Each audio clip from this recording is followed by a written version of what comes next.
Hello everyone, good morning. Today is 24th of November and welcome to the Hindu newspaper analysis discussion. Guys, in the today's video, we are going to take the entire analysis of the Hindu newspaper, will simplify the articles, will understand the articles along with the background as well as the detailed way forward of the articles would be taken up. And I would like to tell you that if you are joining for the first time, you can download the explainer PDF. In this explainer PDF, we have given the notes of all the articles in the simplified manner. Fine, this PDF can be downloaded from the Telegram channel. The link for the Telegram channel has been given in the description box in YouTube. In the last, the mains practice question has also been given.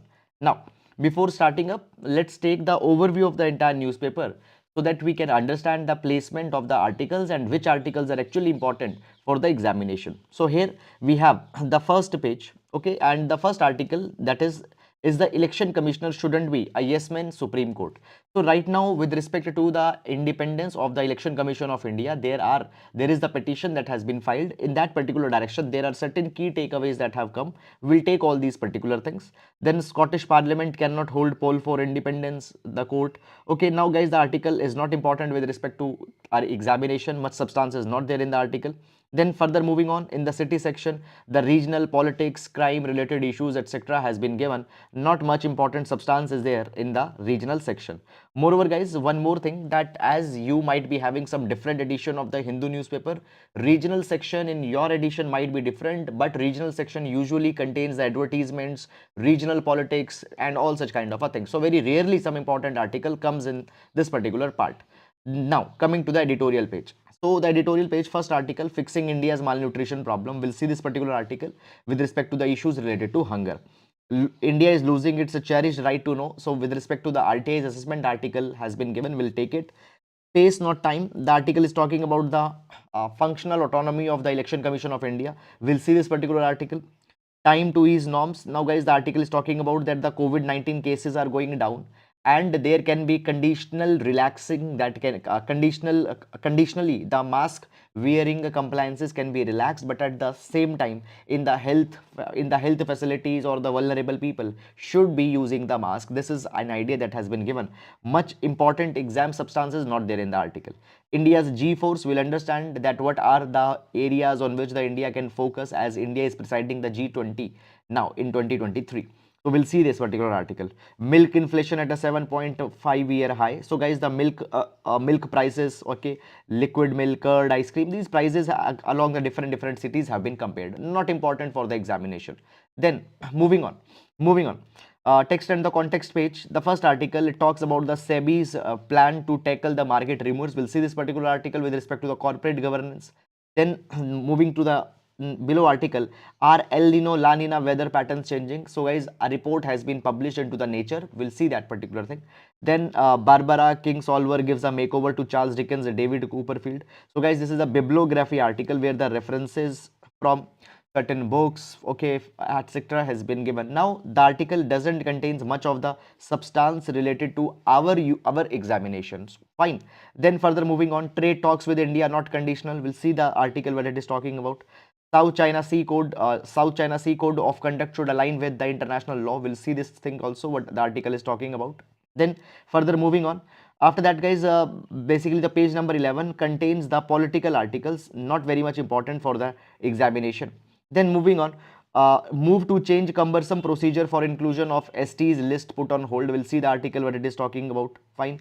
Then guys, after that the political articles etc. not important. Sufficient stocks of wheat and rice available center. So basically guys, it has been provided. Now so you see this particular thing, that around the world right now there is the dearth of the food grains that's there because of the Russia-Ukraine war that is going on. And in that capacity, India has exported a lot of food grains to the different countries. Now as this particular thing was going on, there was a criticism that was raised that if India will export the food grains, how India will ensure the sufficiency for their own people. So government has clarified that we have sufficient buffer stocks and in the PDS we can give the food which is needed to the people. That is something that has been given. Then further moving on the world page, watching cheering fans, China's World Cup viewers question its COVID policy. So guys, the China had the zero COVID policy, and whenever the cases will be increasing into the China, they come under a complete lockdown. And now as the China is seeing a spike in the cases, so they have brought the lockdown. So the people are questioning that policy. But for the exam, not important article. Police beats protesting worker at iPhone factory. Fine. The article with respect to the examinations are not that much important. Fine. On the IR page, multiple number of times I have said you that only those articles you have to see. You have to see where either an Indian interest is involved or where directly India's foreign policy or such kind of issues are there. India's cotton exports may miss forecast on high prices. Okay. So basically, guys, the cotton exports fine. After that, the Indian growth to slow at 5 to 5.9%, says Goldman Sachs. Okay, so different credit rating agencies, different financial institutions release their estimate about the growth, GDP growth into a different countries. So Goldman Sachs has pegged it at 5.9%. Earlier, guys, just 2 days back also we have seen that yet another credit rating agency pegged India's growth rate at 7%, which was less than the 7.3% that was estimated earlier. Now you are not required to remember these particular data, because these data or estimates that are given, they are given onto the present economic condition, which will take in account the inflation, the global economic outlook, and all such kind of things. Okay, and these numbers will change as the situation or the economic conditions is going to change. So no need to follow that. India gold sees discount, COVID cups take toll on China. Not important article. Fine. Cloud on uncertainty over 600 employees of the Jet Airways. Fine. Now these are not much important article for our examinations. Fine, you no need to go there. Fine. And then we have the sports page. So this is, guys, the overview of the entire newspaper, and now let's discuss all the relevant articles one by one in the detail. Now starting up. So first of all, we are going to take the GS quotation, and these GS quotations can be used in your answers of GS 1, 2, 3, 4 to complement them. Okay, in the essays also the GS quotations can be used. So today we'll take the quotation from the Kevin Rudd. So Kevin Rudd says that education is both a tool of social justice as well as fundamental driver of economic development. So education is, according to the Aristotle, even he said that the education is the ornament in prosperity and refuge in adversity. So education is a such kind of empowerment that is going to help on multiple fronts. Number one, it says that the education is the tool for social justice. How education is a tool for social justice? Because education provides the empowerment to the people, and by that empowerment people can seek their welfare, and by the welfare the social justice will come. And secondly, it is the driver of economic development. How the driver for economic development? Because by the education a person will be able to learn the skills, a person will be able to learn the vocations, and by the skills and the vocations a person's economic employability, a person's economic values can be in a person's values in terms of the economic worth can increase, and therefore the economic development can come. Guys, understand this particular thing, that whenever we talk about India, we say this particular thing, that in India we have the young population, but often the population is not educated and not skilled, and because the population is not educated and skilled, that population might not be able to contribute into the demographic dividend. So by education and skill development, automatically the economic development will come. So government need to prioritize education by every possible measure that it can take. So that is all, guys, about it. And now moving to the next article, now first article. Okay, meanwhile, good morning to everyone. Rajeshwari, Hardik, okay, Apan Toiba, Aurangzeb, Amber, Pavan, Nagrur, Muthu, Pallavi, Abhishek, Sandeep, fine, Satapathy, something sociological, Manisha, Sarika, good morning to everyone. Okay, sir, is it necessary to read newspaper after watching? Okay, see, actually, if you're watching the newspaper analysis, okay, and if you don't have a problem in the comprehension part, fine, you can rely on that, because the synoptic notes that are being given here, these synoptic notes will cover all the things that are there into the newspaper, plus some additional background if that there, that will also be covered here. Okay, so fine, after watching this, again going and reading the newspaper is not that much necessary, because I'll cover all those things which are there, so no need to. Fine. Anand, MD, Shiva, Pooja, good morning. Now starting up with the article. So the article, it talks about that election commissioner election commissioner, just a minute, shouldn't be the yes man, the Supreme Court. And there is one more article, space, not time. Fine, this article is published into the editorial. Now, first of all, guys, both of these two articles, what particular part they will be important in the examination.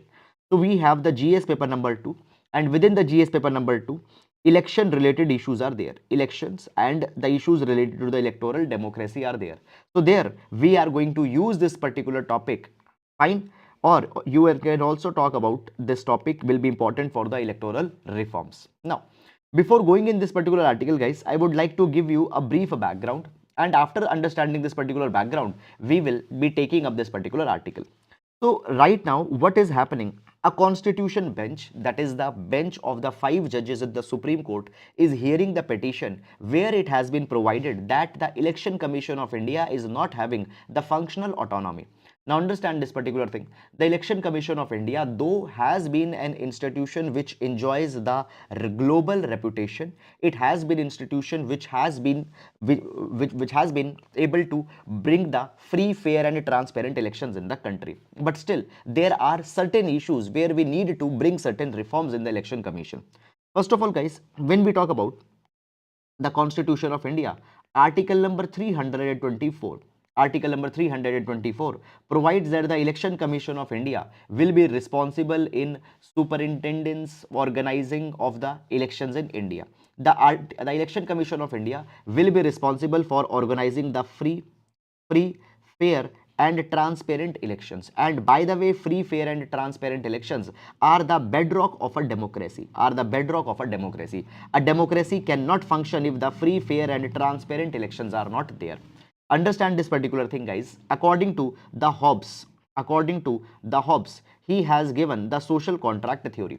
And in the social contract theory, the Hobbes says this particular thing, that the modern state depend on a two-way relation, depend on a binary relation.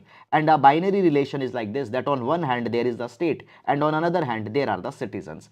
Now the citizens will pay the allegiance to the state. Citizen will pay the allegiance to the state, and state will ensure the welfare of the citizens. And the citizens, according to the social contract theory, the citizen will nominate the state for their welfare.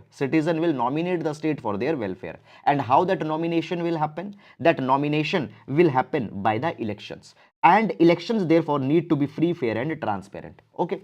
Now, if Election Commission of India is independent, if it is autonomous, that particular role can be played effectively by the Election Commission of India. Now guys, first of all, when we talk about the present case, what has happened? The court is here examining the question of setting up the independent neutral mechanism so that the appointment of the election commissioner can be made in a fair manner, so that the Election Commission of India can act in the matters where there is some political corruption that can happen. So to empower more ECI, this particular case is going into the Supreme Court. Now understand, guys, first of all, when we talk about the Election Commission of India, okay, it has enjoyed a high reputation.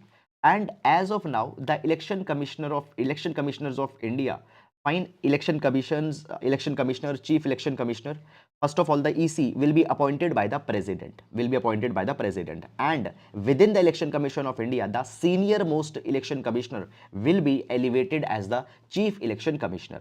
Right now, when we talk about the Election Commission of India's status, originally Election Commission of India was a single member body, but after 1993, the Election Commission of India had been converted into a multi-member body where there will be the Chief Election Commissioner and the election commissioners will be there.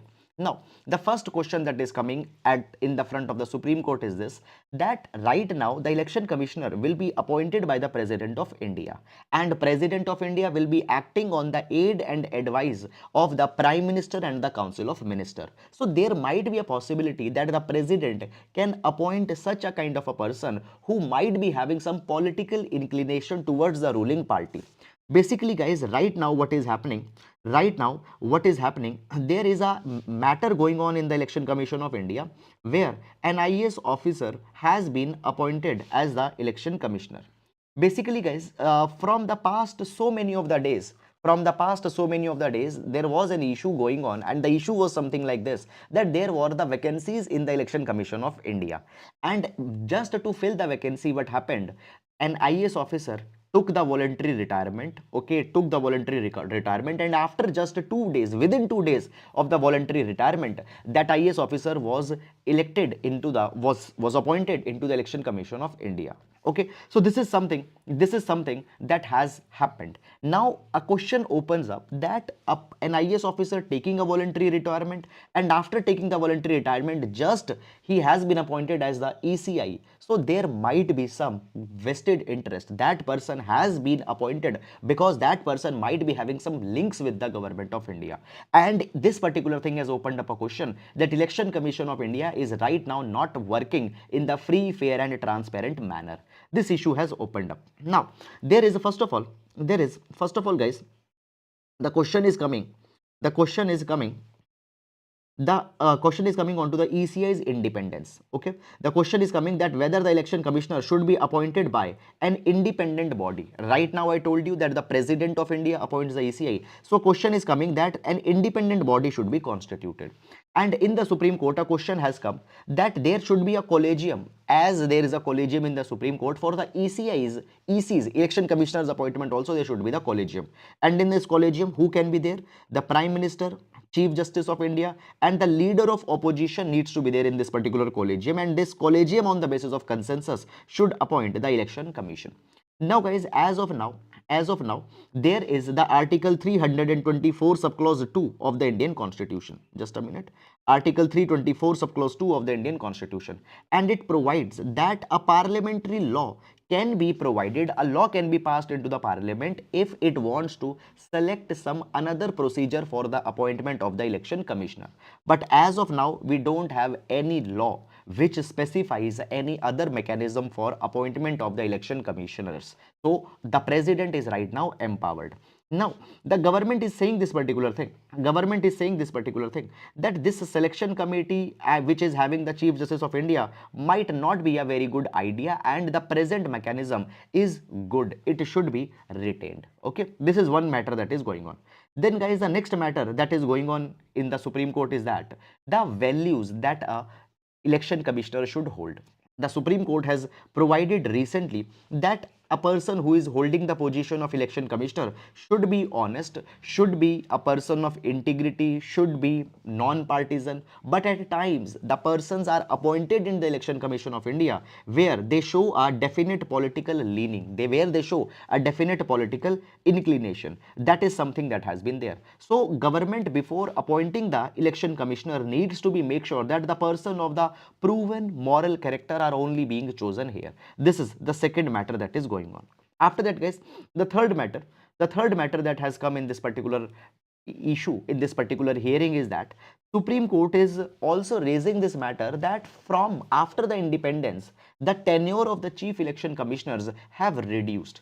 Supreme Court had said that government is doing just a lip service to retain the independence of the election commissioners.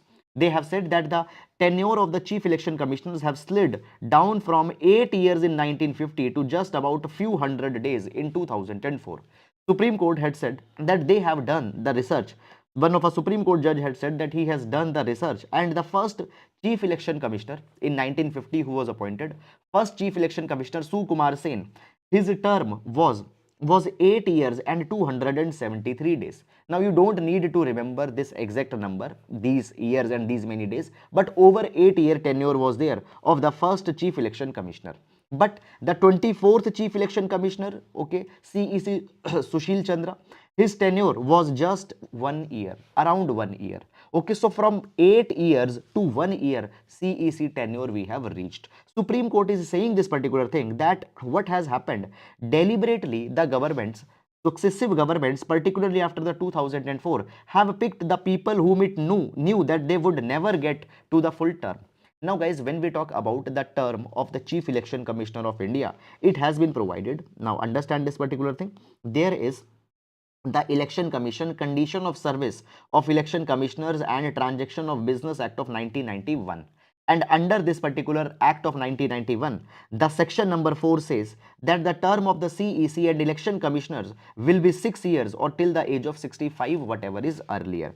So, election commissioner and chief election commissioner, their tenure will be the 65 years of age, 65 years of age or 6 years of tenure, whatever is earlier. Now, government is choosing the officers who have already reached the age of 63, 64, fine, so that they cannot hold the office for more than 2-3 years, maximum 1 year or something like that. This is, the Supreme Court had said that government is doing it deliberately, on the purpose they are doing that particular thing. So therefore we need to make sure that the chief election commissioner should be given a long tenure, a stable tenure should be given. Now one more thing I want to tell you guys here, a counter argument that is coming. So the counter argument that is coming is that government says that in 1993 onwards, finally 1993 onwards, the Election Commission of India became a multi-member body. And actually what happens, basically the person who is the senior most election commissioner, he is elevated as the chief election commissioner. Okay, senior most election commissioner is elevated as the chief election commissioner.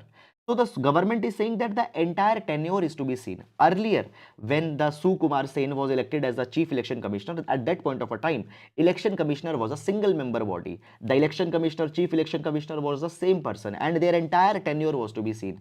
Now, when a person is being elevated to the CEC, then we are just seeing the time that he had spent at the position of the CEC. Rather than seeing the CEC's position time, we need to see the entire time that they have spent into the Election Commission of India, and by that we will be able to get to know that what is the tenure that has been there. Is it clear or not? But anyhow, the Supreme Court wants that no more longer tenure should be there. Now, in this particular direction, guys, a question is coming that see, even the Chief Justice of India, the Chief Justices in the Supreme Court, they often have the brief tenures, sometimes just a few months. But still, the Supreme Court of India has been an independent, neutral body which have often ensured that the independence in the judgments should be shown. Fine, so there is not a problem. Okay, that which has come. Now guys, the issue that is coming is also with respect to the operational freedom. Now what is the matter of the operational freedom? Now when we talk about, guys, the chief election commissioner versus election commissioner, chief election commissioner, though appointed by the President of India, but can be removed only by the process of impeachment, just like the Supreme Court judges. Fine, but what about the election commissioner's independence? Election commissioners can simply be removed on the basis of the recommendation of the chief election commissioner. Now it has been provided very clearly, that the chief election commissioner, their status, their remuneration will be same. Okay. But here, if we see the election commissioner's independence, they can be removed just by the CEC's recommendation. So what the question is coming? The question is coming that even the election commissioner should be given a functional autonomy which is equivalent to the chief election commissioners. They should only be removed on the basis of impeachment, as it happens into the matter of the chief election commissioner. Okay, so these are all the issues that are coming, and here you can just see this snapshot. In this snapshot, all these issues in a summary manner has been provided. So number one issue that has come, just a minute. Number one issue that has come, that the chief election commissioner and election commissioner should be appointed by a collegium of Prime Minister, CJ and the leader of opposition. Next issue that is coming is that equal protection to CEC and ECs and common procedure for removal. That is, both should be removed by impeachment. Then the third thing that is coming is that rule making power to election commission like Supreme Court, Lok Sabha and Rajya Sabha. Okay, so the rules, okay, the conduct of the business of the Election Commission of India should be decided by the Election Commission, not by the government.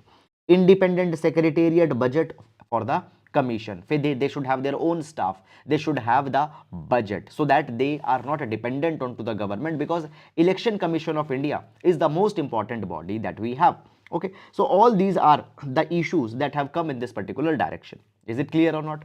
So this is actually, guys, a very important article. And when we talk about the electoral reforms, they play at multiple levels. Reforms at the institutional level, and second, the reforms in the election process, reforms into the election process. And then there is one more third issue that comes, that is the criminalization of politics. So when we talk about the institutional level reforms, this particular topic will cover this entire dimension. You don't need to go beyond that. When we talk about the election process reforms, so when the elections are being carried, the hate speeches are used, the polarization of the people is done, the votes are being asked onto the name of the religion. That is a different reform that is needed. And for that particular thing, if you remember, few days back we have seen one article also where the use of the hate speech during the election process was being talked about. And I have even given you the reference of the report number 295 of the Law Commission. And then the criminalization of politics. Politicians entering into the criminals entering into the politics. According to the Association of Democratic Reforms, right now 43% of the MPs in the present Lok Sabha, they are having the criminal background. So that is also one particular thing. Okay, and that is also one particular thing. Okay, but these are the two independent topics. We have discussed it into the past as well. So this is, guys, about this entire issue. I hope that you have understood it. Now we will be moving to the next article.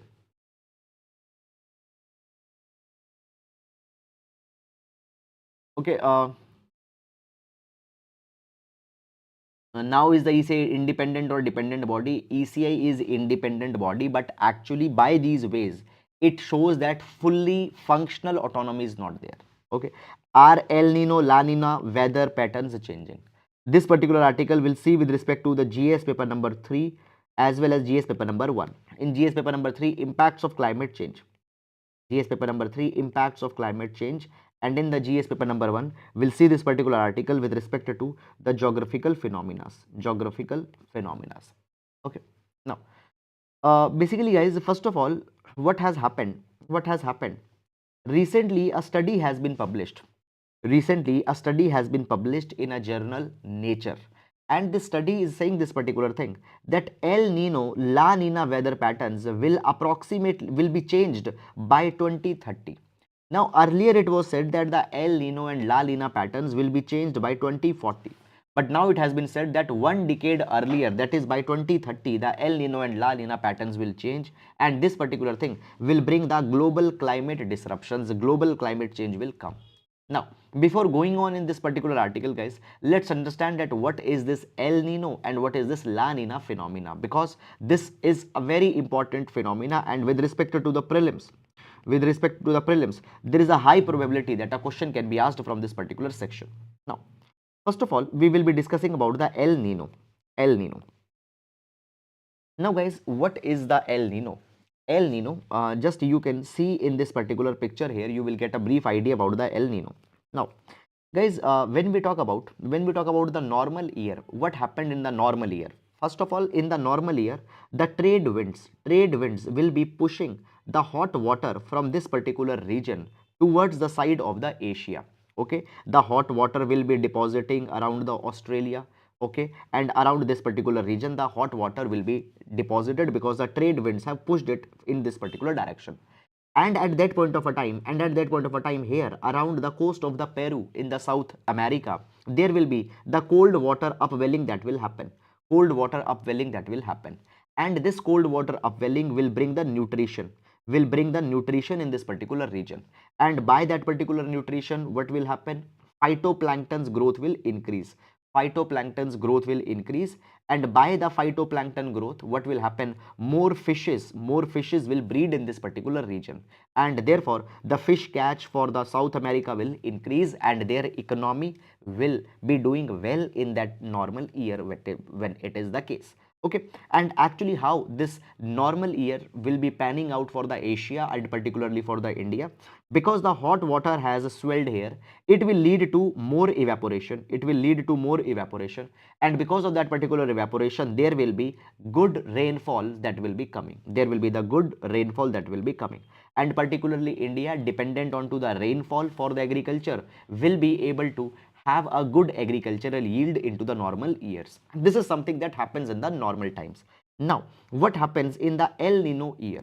So in the El Nino year, basically the trade winds which were normally pushing, okay, if you see the above article, just a minute. So here you can see that the trade winds which were pushing the water towards the side of Asia from the Americas, these trade winds will break down. okay, and rather than pushing the water towards the side of the towards the side of the uh, towards the side of the Asia, basically this particular water starts flowing towards the side of the Peru, okay, and the hot water it just spreads in this particular part, and by that particular thing what happens, there are the warmer winter that are experienced into the North America. The upwelling of the cold water will not happen around the Peru, and as this upwelling will not happen, the fish yield will not improve, the phytoplankton growth will not come, and the fish economy of the South America will get impacted. There will be the warm winters in the Canada, in the America. Because of that particular thing, the water in the glaciers of the water into the snow will melt, and it will bring the fires, oh sorry, floods. It will bring the flood in this particular region. So the El Nino year is one where the global circulation pattern, okay, the circulation pattern of the water from the north, from the South America towards the Asia, it breaks down because the trade wind breaks down, okay. Now there is also the La Nina year that has there. Now what is La Nina year? La Nina year is one where there are exceptionally stronger trade winds, and those exceptionally stronger trade winds, what it will do, it will push water more towards the side of the America, oh sorry, Asia. And as more water will be consolidated around Australia, Asia, what will happen, there will be the more evaporation, and because of the more evaporation there will be better rains that will be coming around Australia, better monsoons will be coming in the India, and at the same time there will be the more and larger upwelling of the cold water that will happen onto the coast of Peru. It will bring more nutrition, better fishing, okay, and basically the economy of the South America will be doing good. This is something that is there into the La Nina. So when we talk about the La Nina, La Nina is actually opposite of El Nino. La Nina is opposite of El Nino, and in La Nina there are exceptionally good rains that will be coming. So here just you can see that on one hand there is El Nino, okay, on this between there is a normal year, and here there is the La Nina, okay. So this is something that happens. Now guys, when we talk about the El Nino and La Nina, okay, there is basically actually there is a cycle that prevails, okay. Normal year, El Nino year, La Nina year, then again normal year, El Nino year. This particular cycle goes basically it continues. Fine. Now, first of all, before moving in this particular article, guys, I have also provided the notes of all these particular things that I have explained here in these synoptic notes. Fine. So briefly, we can just make a reading also, so that again we consolidate all these things. So what El Nino is? El Nino is the warming of the sea water in the central east equatorial Pacific that occurs every few years. During El Nino, surface temperature in the Pacific rises, and trade winds, east-west winds that blow near the equator, they get weaken. Okay, so this is something that is going to happen. Now, basically guys, the combination of El Nino, La Nina, and neutral state, that is the normal state between the two opposite effects, it is combinedly called as the ENSO, that is the El Nino Southern Oscillation. El Nino Southern Oscillation. Now there is a report that has been published, okay. What has happened, there is a report that has been published, just a minute. There is a report that has been published into the Nature Communication Journal, and this Nature Communication Journal report is saying this particular thing, that earlier it was expected that by 2040, this particular balance between the El Nino, okay, this cycle of La Nina, El Nino, and neutral year, it is going to get disrupted. Earlier it was expected that by 2040 it will happen.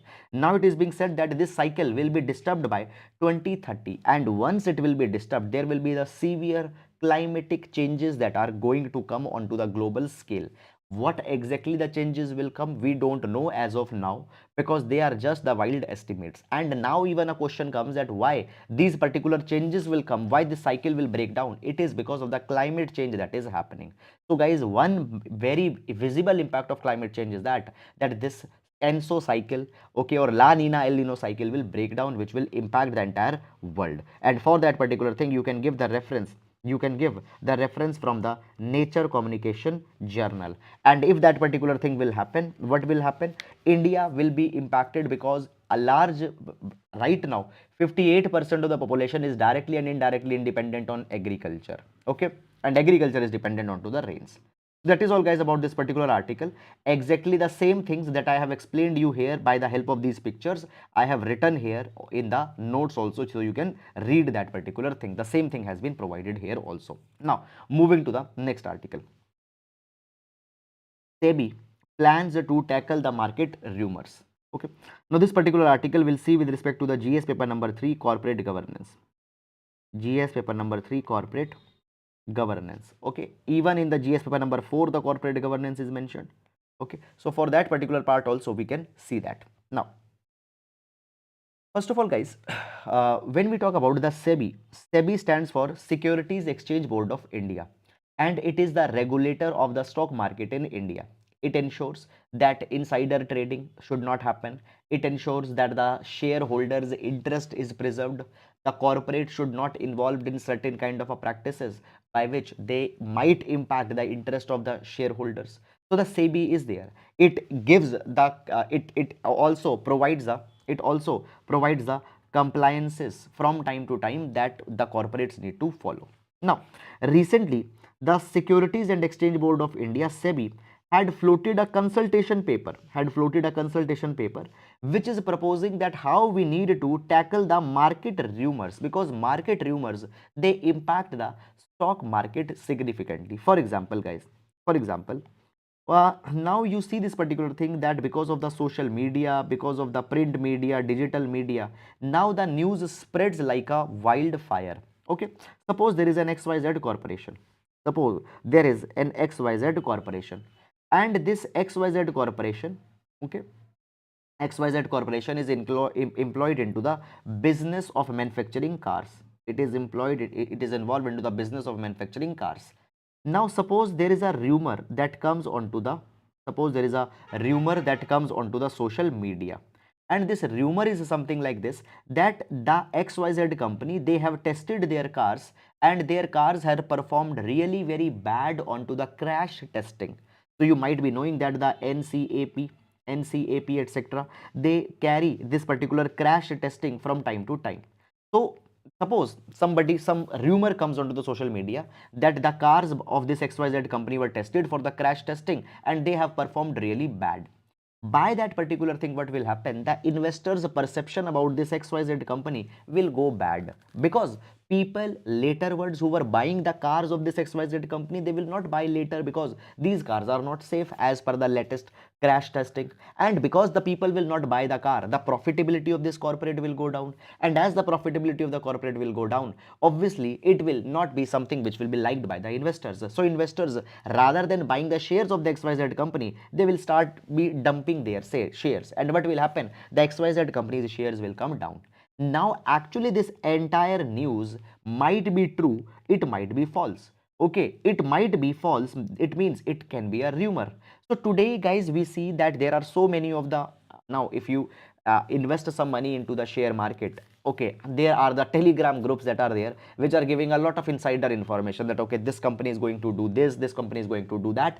Actually the information which is not confirmed by the company itself, that information is available on YouTube, on Telegram, or onto the media that is there. Now often there are the rumors, and these rumors are basically there which are impacting the company's performance. The SEBI, what it has done, SEBI had floated a consultation paper. It is asking the industry as well as the common public that what we need to do to tackle the market rumors that are there. Why they want to prevent the false market sentiment which might impact the share prices. Okay, so this is something that has happened. Now the regulator, the SEBI, it has asked that certain things are to be done by the corporates. Number one, they are saying this particular thing, that we need to, number one, understand the growing influence of the print, television and the digital news media, and therefore number one, the corporates, they need to keep the pace, and they need to ensure that any rumors, if they are there into the market, okay, now we know that whenever a rumor spreads, it is always in the Twitter, WhatsApp, everywhere. So company needs to be very careful, it needs to be very vigilant, and the moment they find that a rumor is spreading, they need to either verify that yes, this rumor is correct, or they need to refute that no, it is not correct, it is just a wrong information that is being spread. So companies need to be very vigilant. Okay, and it has been provided that top 250 listed entities, okay, the companies having the biggest market cap, 250 biggest corporates, they need to make sure that they are denying or refuting every rumor which is being erupted. Second thing that they are talking about is that the corporate needs to disclose all the information which is expected to impact which can be impacting the shareholders. So the companies, they need to reveal that particular information. Now all the companies, okay,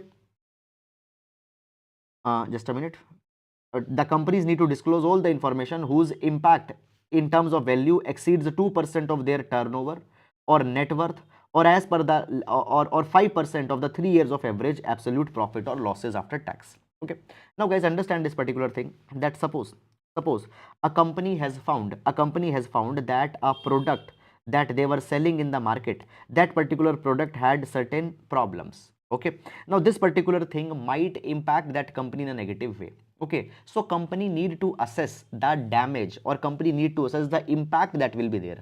There can be the positive impact also sometimes. So if there is any impact that will exceed 2% of their turnover, so if company's turnover is 100 crore rupees, if any impact will be having impact of more than 2 crore rupees, or the impact or any development which will have impact of more than 5% of their average 3 years of profit, that development is to be told to the public as early as possible. Then it has been provided that the corporates also need to address the information asymmetry. SEBI has provided that the company's directors, promoters, key managerial personnel, senior management, they need to provide all the information individually and not necessarily by the company. Every director, every director, promoter and the senior managers, they need to spread the information from them own, so that the people get to know about the developments going in the corporate. Then the next thing that is talking about here is that basically corporate also needs to disclose the action initiated by the regulatory, statutory enforcement or judicial authority against its directors.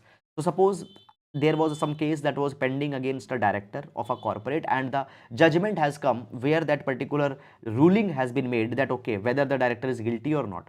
So any judgment, any authority, any ruling coming on them, it is to be provided to the people. If there is any investigation going on, suspension has happened, if any penalty has been imposed on a company, all these informations are to be given into the public domain as early as possible, so that the rumors either are not generated, or if the rumors are generated, they can be tackled by free flow of information. Guys, understand this particular thing. What is the remedy of fake information or disinformation? There is only one remedy, that is the more information. By more information, fake information can be curbed. So this is the approach that the SEBI is going to follow here, that give as much information as possible. So this is guys about it. Now understand this particular thing, guys, that when we talk about India is having, basically we are having the companies which have a huge market cap, but still the people's sentiments with the stock market is not very much good. People are not very much confident in investing into the stock markets. Why? Because often the rumors and all such kind of things, they impact their investments. Okay, so to tackle these things, these issues are being suggested. Now guys, moving to the next article. Now uh, move to change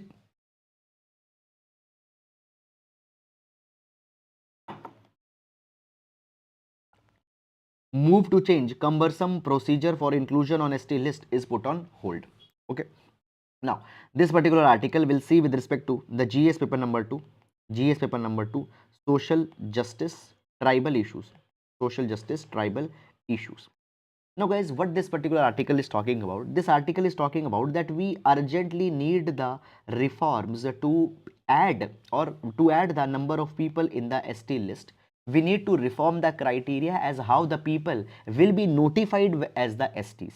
Okay, now before guys moving just a minute, yes, before guys going in this particular article, you need to first of all understand that there are certain provisions in the constitution which provide certain there are certain provisions into the constitution which provides the protections to the vulnerable section of society. Now in this particular capacity, we have the article number 341 as well as the article number 342. Now article 341 and 342, first of all, article 341 is there, article 342 is there. Now article 341 provides that is with respect to the scheduled caste, and article 342 is with respect to the scheduled tribes. Article 342 particularly provides that the President of India can notify a tribe as a scheduled tribe. And once a tribe will be notified as a scheduled tribe, they will be entitled to the reservation, they will be entitled to all the reservations and benefits that the government will provide to them. So we have two provisions, Article 341, Article 342. Article 342 talks about the scheduled tribe. We are not going about the scheduled caste, their reservations, etc. Why? Because the topic is not about that right now. So the scheduled tribes. So Article 342 gives the power to the president. Now, right now, the procedure to include any tribe into the ST list is very long. It is very cumbersome. Let me tell you first of all what is the present procedure of including a community into the scheduled tribe list. So right now what happens? The proposal for inclusion of a community as an ST, it has to originate from a relevant state government. For example, the Jharkhand wants to include some of the tribals into the ST list. So they will be sending a proposal, and the proposal will be sent to the Ministry of Tribal Affairs. Then Ministry of Tribal Affairs will send this particular proposal to the office of the Registrar General of India. Then Registrar General of India will see that particular claim and will be sending the proposal to the National Commission for the Scheduled Tribe. And after the National Commission of Scheduled Tribe will give the recommendation, then the plan will go to the cabinet, and then the cabinet will suggest the President of India that yes, you can notify this XYZ tribe as a scheduled tribe. So basically the point is that coming is that this procedure is very lengthy. The procedure is very lengthy. The proposal will originate from the state, it will go to the Ministry of Tribal Affairs, then the Registrar General, then the National Commission for Scheduled Tribe, then the cabinet. Fine. So it is a very long procedure. And actually it has been said from the long time that we need to bring a simplified procedures for including a particular community into the scheduled tribal list. And for that particular thing, guys, there was a task force on scheduling of tribes that was constituted in 2014, and this task force was headed by the Tribal Affairs Secretary Rishikesh Panda. It is popularly also called as the Panda Committee. Now the Panda Committee in 2014 has explained that there were multiple obstacles, unnecessary obstacles, which prevent the communities in adding their names into the scheduled tribe list. It is provided that there are 40 communities whose name is proposed that they should be included into the ST list, but up till now these 40 communities names have not been cleared because the procedure is very lengthy, procedure is very long, it is very tedious. It is something that has been provided. Now guys, it is provided that, see, actually first of all if you see, we have seen over the years, for example, from the Bihar, we have seen that the Jharkhand got bifurcated. From the Bihar, Jharkhand got bifurcated. We have seen from the Madhya Pradesh, Chhattisgarh got bifurcated. Now the Chhattisgarh, Jharkhand, for example, are the areas which are heavily populated with the tribal communities. Is it clear or not? Now guys, what happened? Basically, because after the divisions of the state, okay, what has happened, the communities have been split between the new states and the old states. Suppose in the old state they were having the reservation. So suppose certain tribes, they have the ST reservation in MP, but they don't have the ST reservation into the Chhattisgarh. So what has happened? Fine, many of the communities, they have been the STs in one state and they are not the ST in the other states. Sometimes the spelling mistakes are there or spelling variations are there. Okay, so suppose there is one particular community. Let's say when we talk about the scheduled tribe community, Meena is the ST community, scheduled tribe community. Now it can be written as Meena, it can be written as IMNA Meena, or it can be written as MEINA Meena. Fine. So sometimes the state to state, region to region, there are the variations into the spellings that are there. Because of that particular thing also, the people, when they are using a different kind of a spelling, they are not being included into the ST list and getting their name enrolled. It is a very long and a very lengthy procedure, as I told you here, that it will be going through the state, then the tribal affairs, then RGI, then the National Commission to Scheduled Tribes, it will be going. So the Panda Committee in 2014, it has provided that we need to bring a simplified procedure, because the Panda Committee, the task force, it provided that it defeats the constitutional agenda of affirmative action. Inclusion is not happening, it is cumbersome, it is time consuming. So this is something that came. Guys, I hope that you have understood this particular issue up till now. Now, government had taken this particular proposal in 2014. Since then, the government did not acted anything till this particular time.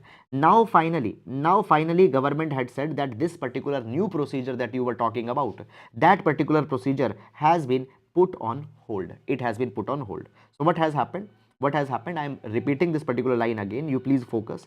The union government has put on hold a proposal to change the procedure for adding new communities as scheduled tribe, which has been in the pipeline for more than 8 years. So since 2014, 8 years this proposal was pending with the government, and now government had said that we are putting it in hold, we are not going to implement it. A question has been asked from the government that why you are not implementing it, why you are putting on to the hold. So government had said that the earlier procedure that we had, it is more scientific, it is having more checks and balances, and it ensures that particular thing, that the unwanted communities are not getting added into the ST list. So therefore new proposal right now will not be implemented. That is all, guys, about this particular article that has come. I hope that you have understood it. Now you see this particular thing, that when we talk about this particular article, the content was only of these 3 lines that have been given in the start. But actually, to understand this 3-line content, we need to have an understanding of the background first. Okay, now moving to the next article. Fixing India's malnutrition problem. Now this is an editorial that we have taken, and this editorial will be important for the issues of GS1 and GS paper number 2, that is the issues related to hunger. Issues related to hunger. Okay, now first of all, guys, if you following the newspaper analysis regularly, we have discussed already that the Global Hunger Index 2022 has been released. And in the Global Hunger Index, first of all, for the prelims examination, the Global Hunger Index is released by the Concern Worldwide. It is released by the Concern Worldwide,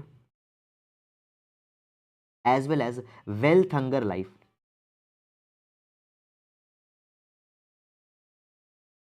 Okay, it is released by Concern Worldwide and Wealth Hunger Life. Okay, now as per the Global Hunger Index, India's ranking is 107 out of 121 countries, which shows that India is having a very poor ranking. Now what government had done? Government has discredited the Global Hunger Index and had said this particular thing, that this particular finding is wrong, and even the government had said that it is the international conspiracy to demean the India, to show India in the bad light. This is something that government has done. Now the article is saying that first of all, the Global Hunger Index, it is an important indicator which tells which tells us that what is the impact onto the children health, what is the caloric consumption in the general population, and all such kind of things.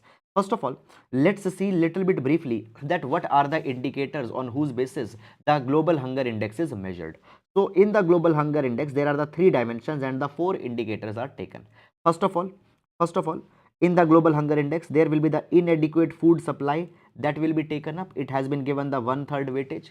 Then, guys, the child undernutrition is given the 1/3 weightage, and then child mortality is given the 1/3 weightage. So these are the 3 dimensions on which the GHI is measured. Within these 3 dimensions, what is included?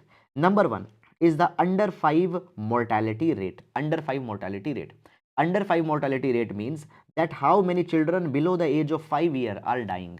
Now, biggest reasons for the children dying before the age of 5 is that they are not able to get the good nutrition. So this will be measured, number 1. Number 2, the stunting will be measured. What is the stunting? Stunting means when a child's age is not corresponding, sorry, just a minute. When a person is not having the suitable age to height ratio, when a person is not having the suitable age to height ratio. So for a particular age, a particular height needs to be there. If it's not there, it is a stunting. Then the next is a wasting. Wasting is when a child is not having the adequate height to weight ratio. Height to weight ratio. For a particular height, a particular weight needs to be there. And then the undernourishment. What is undernourishment? When the people are facing the chronic hunger. When the people are facing chronic hunger, when there is inadequate food supply. So when there is inadequate food supply, there will be the undernutrition that will be there. So undernutrition, under 5 mortality. Okay, now my fingers are visible. Okay, undernutrition, under 5 mortality, wasting and stunting. These four things are measured under the global hunger index, and on that particular basis the ranking is given, and India's rank is 107. And here guys we can see that stunting, wasting and under 5 mortality, they are directly related to the children. So global hunger index actually tells us the conditions of the children in one particular state, in a country, therefore it should not be discredited. Now, according to the article, it has been said that, see, what the global hunger index had said, it's not something different from the government's own data also. For example, National Family Health Survey 5, that is conducted by the Ministry of Health and Family Welfare, it has reported that uh, in the age of below 5 years, 35.5% children are stunting. 35.5% children are stunted, 19.3% are wasted, and 32.1% are underweight. So government's own data shows that the health, the hunger situation is not very much good. By the way, the undernourishment, stunting, wasting, mortality, I have written here in this box also. You can read it after the class if you want. Now, government is running many of the schemes to address the hunger, but the government's scheme are not delivering much of the result. Okay, now understand, we find that the problem of malnutrition is there, fine, and government is running the scheme. For example, Saksham Anganwadi scheme, Poshan 2.0, ICDS, that is the Integrated Child Development Services. Okay, now these all the schemes, fine, they are trying to focus on the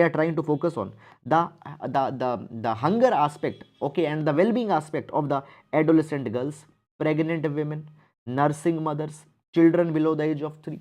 Okay, all these particular segments are being addressed by these particular scheme.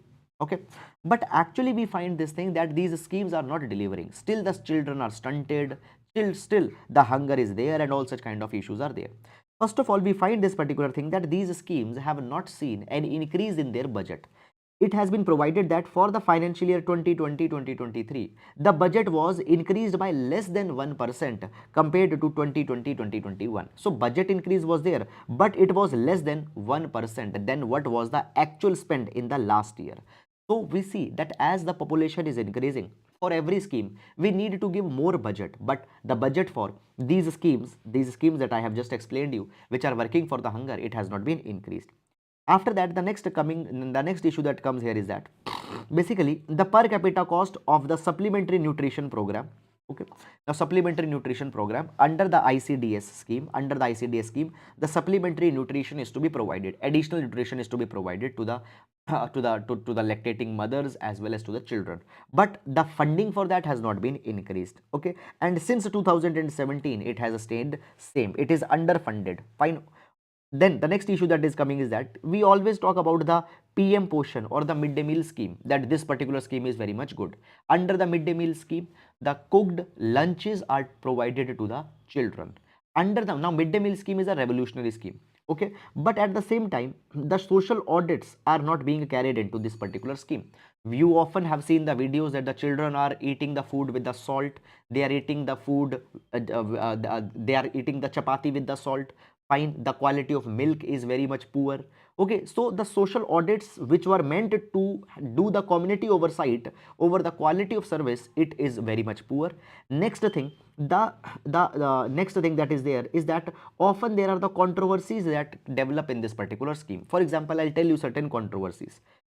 One controversy was there in one of a state when the eggs were being given as a part of the midday meal scheme. There was a moral policing that happened, and it was said that the egg should not be given. The midday meal got suspended for a time. Then few days back, what happened in Uttarakhand? It was found that one of a cook, a Bhojan Mata, cooking the food for the children under the midday meal scheme, belonged to the Dalit community. Then what happened? The people started to protest against that cook who was making the food for the children, and for that particular thing also there was again the for at some time there was the issues that came into the midday meal scheme. The point that is coming here is that often there is a moral policing that happened onto the midday meal in the name of diet, in the name of the caste of the person cooking the food. So these unwanted politicizations, unwanted political issues are also impacting the hunger aspect of the children. Then the next thing that is coming here is that, guys, first of all, these schemes are underfunded. Secondly, the funds that are available, they are not being spent effectively also in these particular schemes. So therefore, a proposal comes that the cash transfers cash transfers can be a better way to provide the funding. Rather than giving the food, you provide the cash directly to the people. And here just I want to give you one reference. According to the Angus Deaton, who is the Nobel Prize winner, he had said that the cash transfers are the best way of providing the welfare to a particular community. And today when we talk about the India, already we have the jam trinity, that is the Jan Dhan bank account which are there with the people, then there are the Aadhaar by which the verification can be done, and then there are the mobile. Okay, so by the Jan Dhan, Aadhaar and mobile, we can very effectively identify the beneficiaries and directly the money can be transferred in their own account. Okay, so that is something that is there.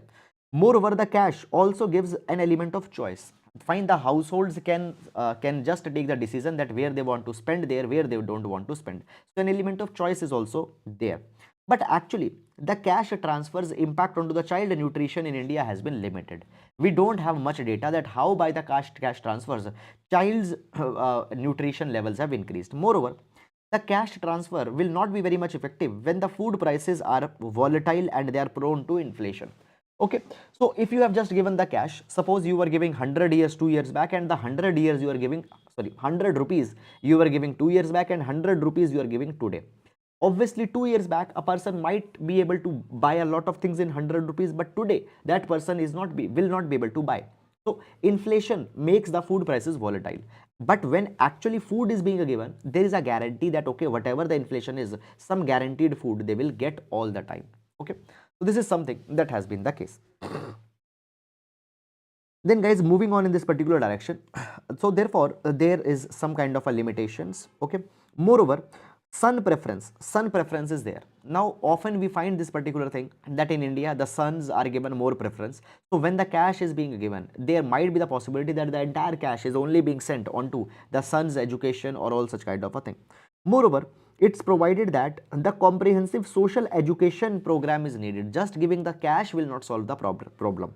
So there is a Mamata scheme of the Odisha government where it has provided that they have found this particular thing, that the cash transfer, especially in comparison to the entitlement received through the PDS, are not that much effective.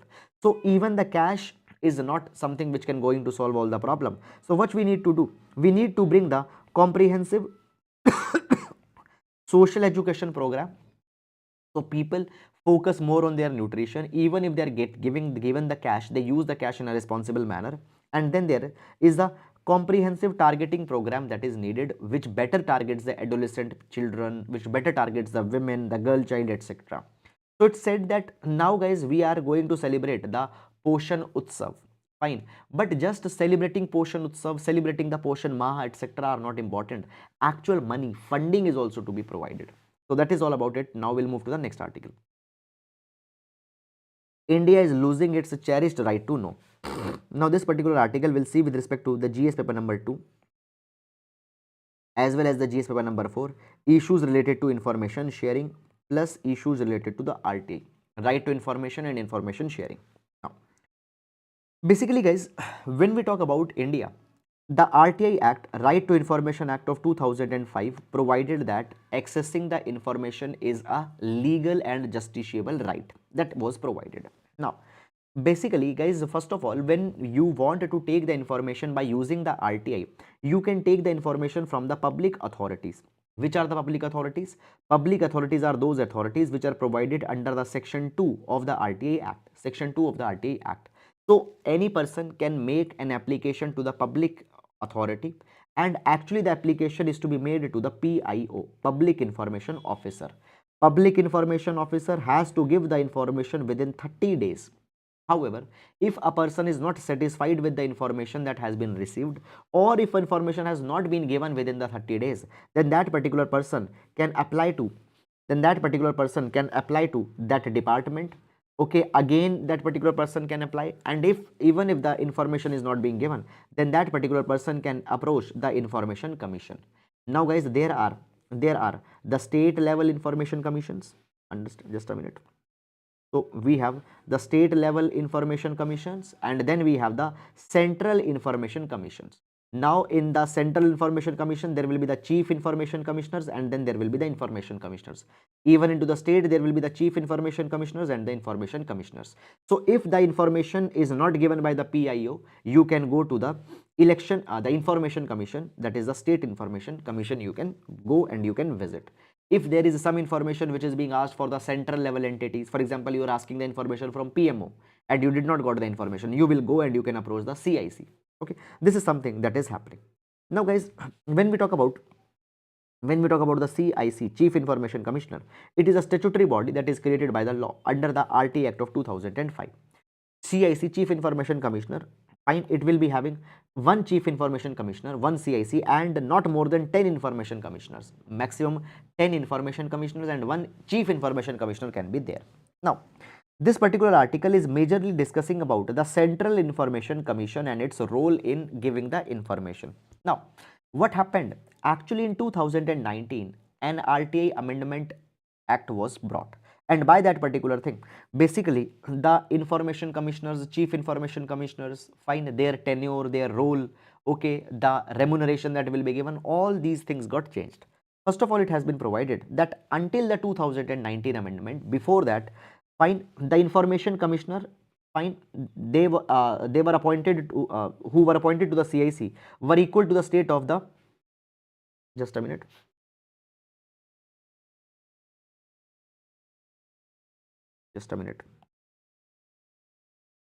yes.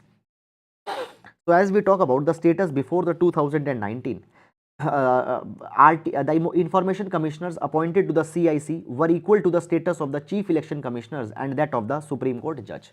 So their status was equivalent to the Chief Election Commissioner and the Supreme Court Judge. So it meant they were given the high status.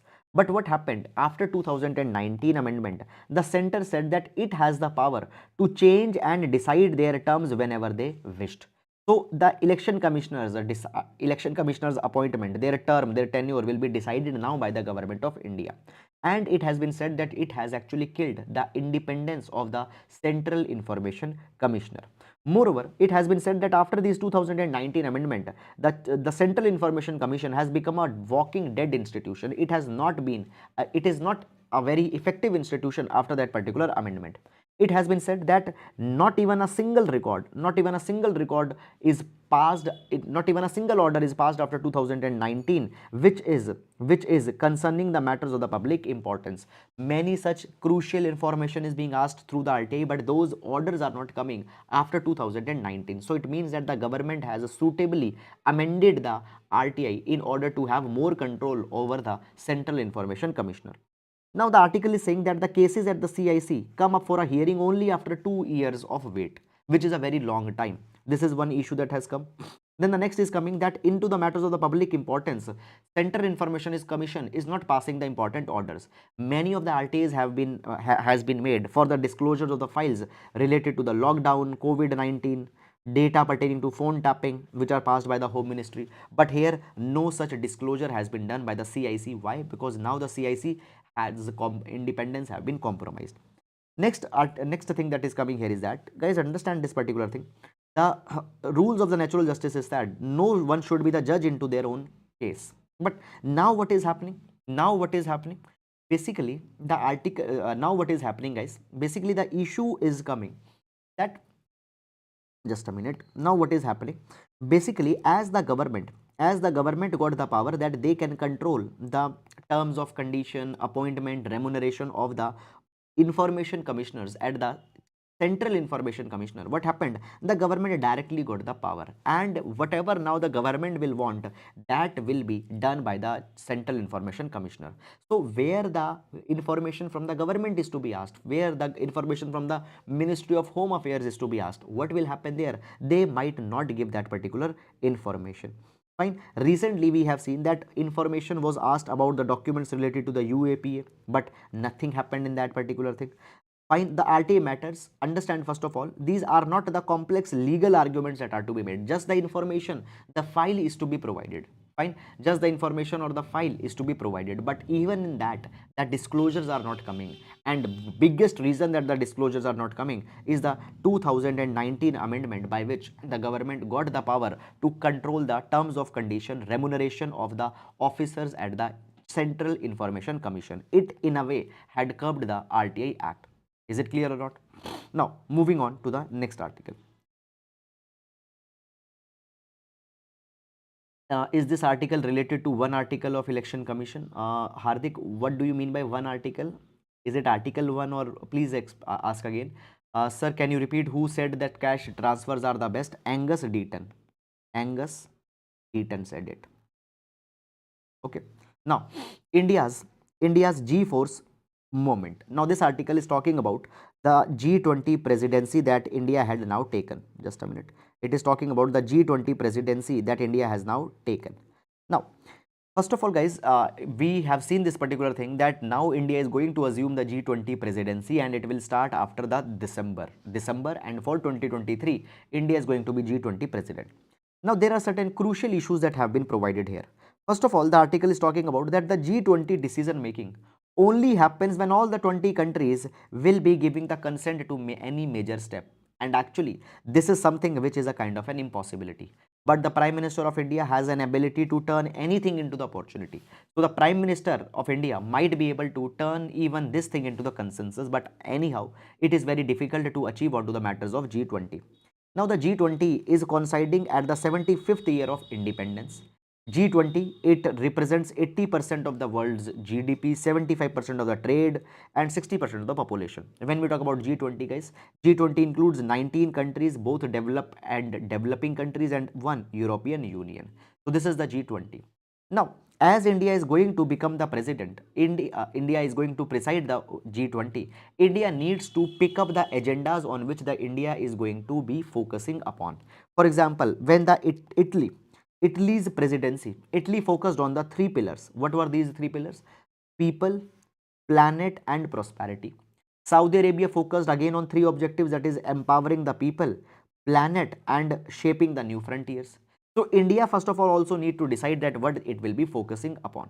Now guys, India can focus on these particular things that had come. Number 1, what India can focus upon? India first of all can focus upon providing the financing climate, providing the windows for the climate infrastructure. Now we see this particular thing that guys, the world countries, the developing countries need the climate infrastructure. They need to invest into the green climate projects. But for that particular thing, they are not having the money. They are not having the money. So what's to be done? What's to be done? In this particular direction, India should press that the IMF, World Bank, Asian Developmental Bank, they should provide the new ways as how the financing can be provided for the climate infrastructure, renewable technologies, green climate infrastructure projects. These institutions should be providing money. For that, mechanism is to be established. And how India can even achieve the Panchamrit goals. So the 5 climate targets, we also need renewable energies infrastructure. So these institutions should provide the money. Second thing is that at the G20, India can roll out the India Stack. What is the India Stack? India Stack, guys, is the collection of the digital public utility applications that we have prepared. For example, Aadhaar, UPI, eKYC, DigiLocker. So these are the digital initiatives that we have launched for the public utility. So these platforms should be rolled on the G20, and it should be showcased to the other countries that how India is moving for the digital revolution. Then India can also establish the alternatives. First of all, the alternative to SWIFT. Now guys, when we talk about the SWIFT is a secure messaging platform by which the banks communicate when the transactions are to be done. Now when we talk about the SWIFT platform is dominated by the Europe and USA. So alternative to SWIFT should be designed.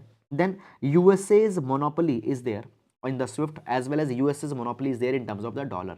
We need to take the steps that how the rupee can be made more international. This is something that can be focused.